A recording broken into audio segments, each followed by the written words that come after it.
بسم اللہ الرحمن الرحیم۔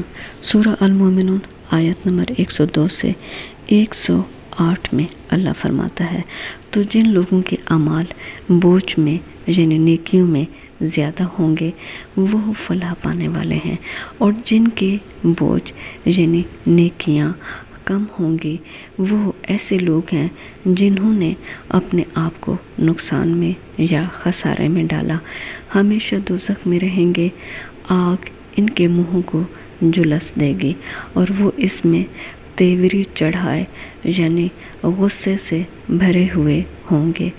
کیا تم کو میری آیتیں یعنی میرے احکامات قرآن سے پڑھ کر نہیں سنائے جاتے تھے؟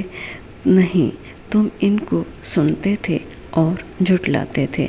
وہ کہیں گے، اے ہمارے رب، ہم پر ہماری کمبختی غالب ہو گئی اور ہم اسلام کے یا قرآن کے راستے سے بھٹک گئے۔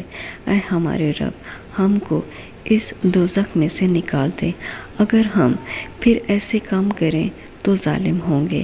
اللہ فرمائے گا کہ اسی دوزخ میں ذلت کے ساتھ پڑے رہو اور مجھ سے بات نہ کرو۔